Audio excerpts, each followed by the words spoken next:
نحمدہ ونصلی ونسلم علی رسولہ الکریم اما بعد فاعوذ باللہ من الشیطان الرجیم بسم اللہ الرحمن الرحیم ولا تقولوا لمن يقتل في سبيل الله اموات بل احیاء ولكن لا تشعرون صدق اللہ مولانا العظیم و صدق رسولہ النبی الکریم الامین صدقت یا رب العالمین ان اللہ و ملائکتہ یصلون علی النبی یا ایہا الذین آمنوا صلو علیہ وسلموا تسلیما۔ تمام احباب، آقا دو عالم، شفیع معظم، نور مجسم، آقا بنی آدم، آقا دو جہاں، سرور سربراں، حبیب مجتبیٰ احمد مصطفیٰ صلی اللہ علیہ وسلم کی ذات ستودہ و صفات پر مل کر درود پاک پڑھیے۔ صلی اللہ علیہ یا رسول اللہ وسلم علیہ یا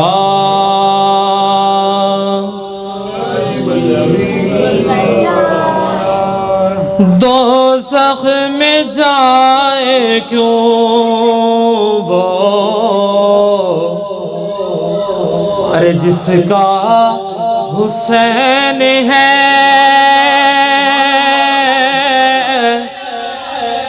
دوزخ میں جائے کیوں وہ، ارے جس کا حسین ہے، گھبرانا ہے دوستو اپنا حسین ہے، گھبرانا ہے دوستو اپنا حسین ہے۔ اور اے فرات اپنی لہریں رکھ لے سنبھال کر، اے فرات اپنی لہریں رکھ لے سنبھال کر، خود اپنی ذات میں ایک سمندر حسین ہے، خود اپنی ذات میں ایک سمندر حسین ہے،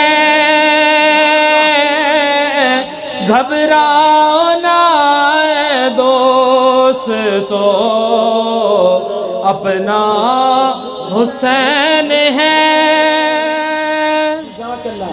جزاک اللہ، سبحان اللہ۔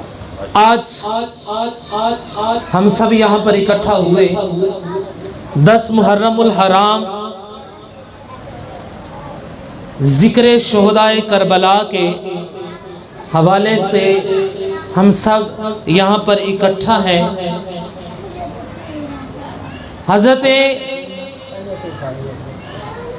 امام شافعی رحمت اللہ تعالی علیہ اور بہت سارے محدثین اکرام یہ بات ارشاد فرماتے ہیں کہ وہ جسم جہنم میں نہیں جا سکتا کہ جس نے زندگی میں ایک مرتبہ بھی حسین کے غم میں آنسو بہایا۔ سبحان اللہ، سبحان اللہ۔ جس نے اپنی پوری زندگی میں ایک مرتبہ بھی حسین کے غم میں آنسو بہایا ہو۔ وَلَا تَقُولُوا لِمَن يُقْتَلُ فِي سَبِيلِ اللَّهِ أَمْوَاتٌ بَلْ أَحْيَاءٌ وَلَكِن لَا تَشْعُرُونَ، کہ وہ لوگ جو اللہ کی راہ میں قتل کیے جائیں انہیں مردہ بھی گمان مت کرو۔ بے شک، بے شک۔ آج جو چیز میں نے آپ کو سمجھانی ہے، بتانی ہے، اس کو دل کی تختیوں کے اوپر آپ نے اس کو نوٹ کرنا ہے۔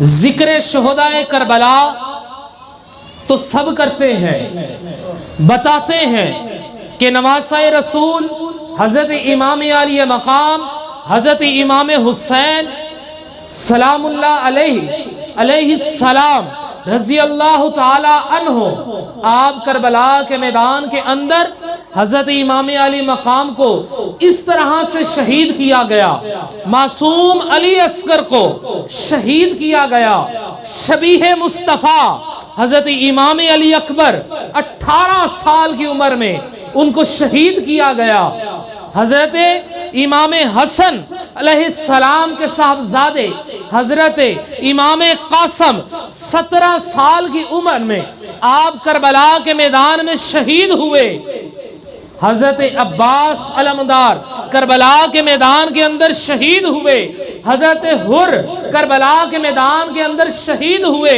شہادتیں بیان کی جا رہی ہیں، مگر اس شخصیت کا ذکر بہت کم ملتا ہے کہ حضرت امام زین العابدین بیمار کربلا، انہوں نے جو معاملہ ان کے ساتھ ہوا وہ کیا تھا؟ آئیے میں آپ کو بتاتا ہوں۔ جب کربلا کا معرکہ ہوا، لوگ کہتے ہیں کہ وہ لوگ مر گئے، عاشق کہتا ہے کہ حسین زندہ ہے، عاشق کہتا ہے حسین زندہ ہے، مردہ کہتا ہے کہ حسین مر گئے، مردہ کہتا ہے۔ میں کسی اور کی بات نہیں کرتا، میں نہیں کہتا کہ فلاں کہتا ہے فلاں کہتا ہے، میں کہتا ہوں مردہ کہتا ہے کہ حسین مر گئے کوئی، اور انہی مردوں میں سے کچھ مردے یہ کہتے ہیں کہ یہ دو شہزادوں کے درمیان لڑائی تھی، انہوں نے نعوذ باللہ من ذالک یزید پلید کو بھی شہزادہ بنا دیا۔ ارے عقل کے اندھو، جب کوئی جنگ کرنے کے لیے جاتا ہے تو اپنی 6 ماہ کے علی اصغر کو اٹھا کے نہیں لے کے جاتا، جب کوئی جنگ کرنے کے لیے جاتا ہے تو اپنی 6 سال کی بیٹی کو اپنے ساتھ لے کر نہیں جاتا، جب کوئی جنگ کرنے کے لیے جاتا ہے تو اپنے گھر کی خواتین کو ساتھ نہیں لے کے جاتا۔ امام علی مقام تو گئے تھے کہ میں جا کے سمجھاؤں گا یزید کو کہ ارے یزید پلیز سمجھ جا، یہ جو تو نے کام شروع کر رکھے ہیں یہ تیرے کام غلط ہیں، ان کاموں سے باز آ جا۔ مگر وقت نکلا، حضرت امام علی مقام کو اور آپ کے اہل خانہ کو، اہل بیت کو شہید کر دیا گیا۔ اب قافلہ وہاں سے نکلتا ہے، اب قافلہ وہاں سے نکلا، جب قافلہ وہاں سے نکلا نا، جب وہاں سے کربلا سے نکلا اور مصر کے بازار کی طرف رواں دواں ہے، تو رستے میں ایک جگہ پر ایک مائی روتی ہوئی آئی اور آ کر کہتی ہے کہ اس قافلے کے اندر کوئی حکیم ہے، اس قافلے کے اندر کوئی حکیم ہے، کوئی طبیب ہے۔ اس مائی کا معاملہ کیا تھا؟ اس مائی کی 7 بیٹیاں تھیں۔ کتنی بیٹیاں تھیں؟ 7 بیٹیاں تھیں اور ایک ہی بیٹا تھا۔ اس مائی نے اپنی 7 بیٹیوں کے لیے 49 تولے 50 چو ایک کٹ 49 تولے ہر تھی واسطے 7 تولے سونا رکھیا سی۔ بیٹا اس کا قریب المرگ ہے۔ وہ آئی اور آ کر کہنے لگی کہ یہ قافلہ دور سے آ رہا ہے، اس کو نہیں پتا تھا کہ اس قافلے کے اندر نبی کی آل کو قیدی بنا کر لایا جا رہا ہے، نبی کی آل کو قیدی بنا کر لایا جا رہا ہے۔ اس بیچاری کو نہیں علم تھا۔ وہ کہنے لگی تمہارے اس قافلے میں کوئی طبیب ہے، کوئی حکیم ہے؟ شمر اور ابن زیاد تنزن مزاخن اس مائی کی طرف دیکھ کر نا، امام زین العابدین جو بیمار ہیں لڑکھڑا کر چل رہے ہیں، ان کی طرف اشارہ کر کے کہتا ہے یہ حکیم ہے، یہ طبیب ہے، یہ حکیم ہے، یہ طبیب ہے۔ وہ مائی آئی اور آ کر کہنے لگی اے بیٹا تو حکیم ہے، تو طبیب ہے؟ اے حضرت امام کی آنکھوں میں آنسو آ گئے. آپ نے فرمایا ہے مائی میں بھی حکیم ہوں, میرا باپ بھی حکیم, میرا دادا بھی حکیم, میرا نانا بھی حکیم, طبیب تو ہم جدید پشتی ہیں, تو اپنی بات بتا تیرا کیا کام ہے. وہ مائی کہنے لگی میرا ایک بیٹا ہے قریب المرگ ہے, آپ چل کے اس کو دیکھ لیں. آپ نے بیڑیوں کی طرف اشارہ کیا, کہا ہے مائی میرے ہاتھوں میں بھی بیڑیاں ہیں, میرے پاؤں میں بھی بیڑیاں ہیں, میں کیسے جاؤں؟ تو ایسا کر, جنہوں نے مجھے قید کر رکھا ہے تو ان سے اجازت لے لے. وہ مائی شمر سے کہنے لگی, شمر کہنے لگا اس کے بدلے میں کیا دے گی, اس کے بدلے میں کیا دے گی؟ وہ کہنے لگی میرے پاس میری بیٹیوں کے لیے 49 تولے سونا ہے, 49 تولے سونا ہے, تو یہ رکھ لے, بس تھوڑی دیر کے لیے میرے ساتھ بھیج دے تاکہ یہ نبض پکڑ کے, اس طرح نبض پکڑ کے میرے بیٹے کو دیکھ کر بتا دے کہ اس کے ساتھ معاملہ کیا ہے. کسی کی سمجھ میں معاملہ آتا نہیں.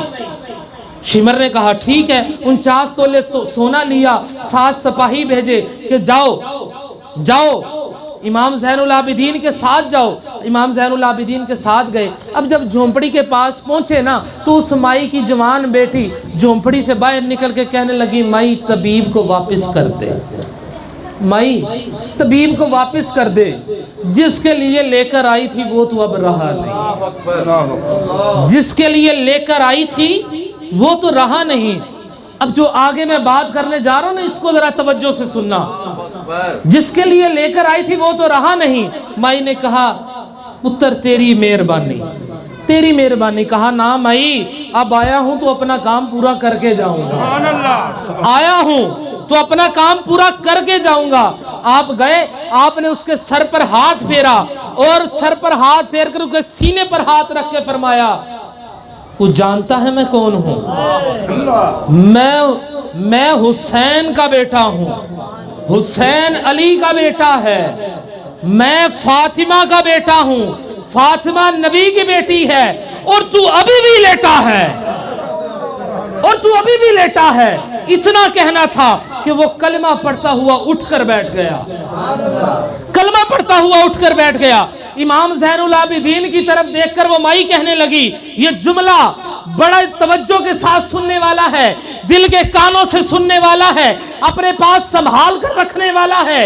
امام زین العابدین اس مائی کی طرف دیکھتے ہیں, وہ مائی امام زین العابدین کی طرف کہتی ہے کہ میرا بیٹا قریب المرگ تھا, وہ مر گیا, اس کے سینے پر ہاتھ مارتا ہے, وہ زندہ ہوتا ہے, اپنے تیرے نیزوں پر ہیں, اپنے تیرے نیزوں پر ہیں, ان کو کیوں نہیں اٹھاتا؟ امام زین العابدین فرمانے لگے اے مائی تو نے غور ہی نہیں کیا, تو نے غور ہی نہیں کیا, جو نیزوں پر چڑھے ہیں وہ تو قرآن پڑھ رہے ہیں. اللہ اکبر, یا رسول اللہ, یا علی. جو نیزوں پر چڑھے ہیں وہ قرآن پڑھ رہے ہیں. ارے مائی زندہ ان کو کیا جاتا ہے جو مر جائے, جو نیزے پر چڑھ کر بھی پڑھتا ہے یاسین والقرآن الحکیم انک لمن المرسلین. بتاؤ اس کو زندہ کیسے کروں؟ جو نیزے پر بھی چڑھ کر قرآن پڑھ رہا ہے. تو پتا چلا کہ اللہ تعالیٰ جو قرآن میں فرماتا ہے کہ وَلَا تَقُولُوا لِمَنْ يُقْتَلُ فِي سَبِيلِ اللَّهِ أَمْوَاتٌ, وہ لوگ جو اللہ کی راہ میں قتل کیا جائیں انہیں مردہ بھی گمان مت کرو, وہ لوگ زندہ ہیں, وہ لوگ زندہ ہیں. تو پھر کہنا پڑے گا مر گئے ہو جنا دے اوہی کین مر گئے, مر گئے ہو جنا دے اوہی کین مر گئے. ساڈے نبی زندہ, ساڈے ولی زندہ, ساڈے حسین زندہ, علی اصغر زندہ, عباس زندہ, ہر دلدار زندہ, کربلا دا ہر شاہ سوار زندہ, اور جنہاں نو اسی مننے او سارے ولی اللہ زندہ.